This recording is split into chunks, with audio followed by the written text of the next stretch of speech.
Hey guys! So today you and I are going to talk about challenging questions. So let's get into it. So the question in question was, Frederick, how do you think on your feet when you are asked challenging questions in an all hands town meeting or other meeting that you are facilitating? I usually go with transparency. It's sort of how these videos work. The videos that I make are not scripted. There is no editing more than some my little walking video or something like that, just to give you something to watch apart from my face. And it really comes down to a belief that I have, and it's a similar sort of belief that I have related to interviews and things like that, and that is that if I'm not the appropriate person for the task at hand, I should not be in charge, or I should not be where I am. And it is my responsibility to try to the greatest extent possible to be prepared for the sorts of situations where my thoughts or what I have to say weigh heavily upon the lives of other people. And basically what I mean about that is that if I am in a leadership position, or if I'm hosting the meeting or something like that, if let's say that I'm running a team or maybe several teams or something like that, uh, when I speak, I don't think so much about how I am, I don't consider whether or not I can answer every question. I try to be genuine about the way I approach things, and I, of course, am wary of my word choices and so forth and so forth. But if I don't know something, or if I'm not the right person, then I will very plainly state that this is the case, because I believe that the software developers, or like the people that I work with, they first and foremost, transparency is something that I believe is more important than appearances.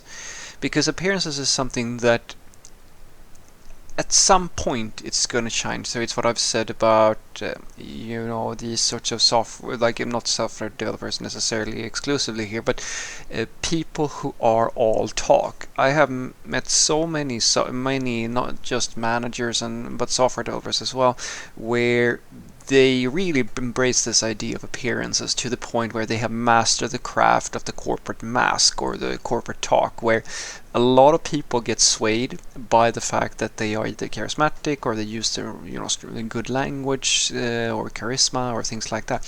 And the thing is, that works, but it only works for so long. And sooner or later, your incompetence, if you are incompetent, is going to shine through. I like to refer to people like that who do this consistently as professional losers. They basically mastered the art of acting or behaving in a way that make people feel like they can bet on them and so forth and so forth. But when it comes to delivery, they're still sort of weak. And I try to be the reverse of that sort of person, where I believe that if you're going to talk the talk, it should be due to the fact that you already know how to walk the walk.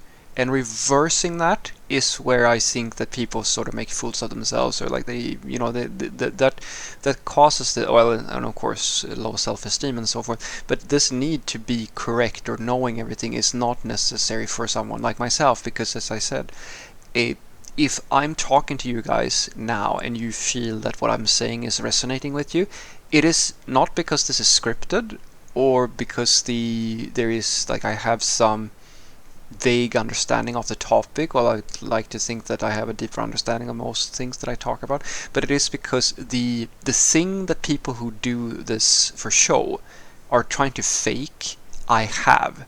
And if I don't have it, I don't want to be in a I don't want to be in a situation where I try to trick people into having it, because I think that that's a very slippery slope. And so when I have discussions with software developers, they ask my thoughts or something, I just tell them in many cases, yeah, I'm thinking this and that, I'm not sure about this, I can't remember this, can you correct me if I'm wrong, and so forth, because I'm completely comfortable with not knowing everything, because I know that from experience that I know enough about these topics to be able to act with a certain amount of confidence. And that's why I rarely am. Well, I like to say that it's not important for me to be right all the time, but it's easy to be right when you only express strong opinions or actually create direction in a conversation when you have a fair bit of knowledge and experience within that area. It's sort of like, you know, if I come and ask you how things work in your house, you can speak with confidence about that because you've been living in that house for quite some time. But if I ask you how, I don't know, if you're not a brain surgeon, how does every part of the brain work? Well, then you're not going to speak with the same level of confidence because you're not an expert. And the same thing goes for me. So when I talk in a town hall and I'm out and speaking about something that might not be super knowledgeable about, I try to be transparent within my speech about that and make it very clear to people that these are my thoughts, because the perception of me as a person and the value that I bring is not down to the idea that I know everything. As I said, that's a very destructive mindset, because all of a sudden you have to be right all the time, mostly due to the fact that you're either insecure or you perceive that people will see you as less valuable. And I don't believe that. I believe that most people, regardless of if it's people in politics or so forth, will be, unless you have opposition and people who deal with smear talking and propaganda and all this sort of stuff, you will be better off by proving your definitive value in the areas where you are strong and letting that carry you over the places where you're not so strong.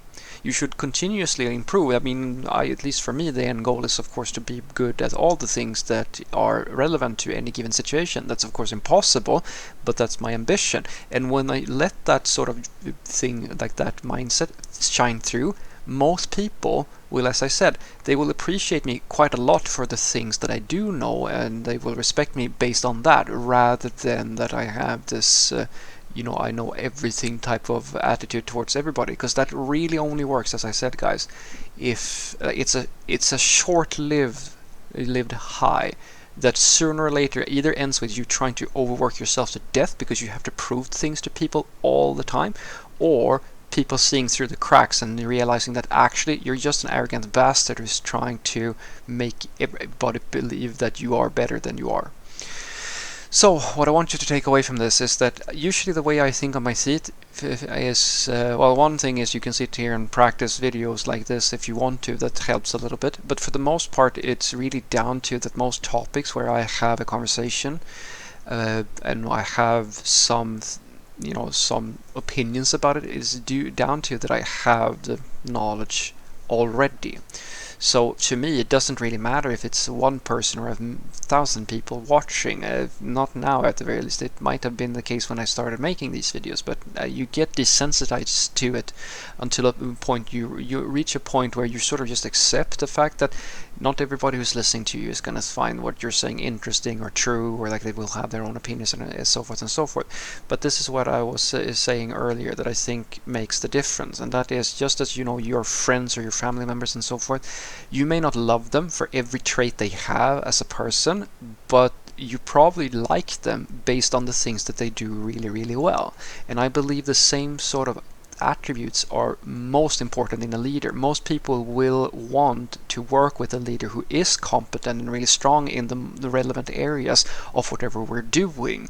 And if they're not strong in every single area, it's not like we were trying to worship people like some fanatic fans of a superstar, a movie star or something like that. It's about people proving their competency within the field that they are working in. And if you do that consistently, most people will forgive you if you are humble enough to say, actually, you know what, I don't know so much about this thing, maybe somebody else should chime in on this, because it shows that you are genuine. Have a great day.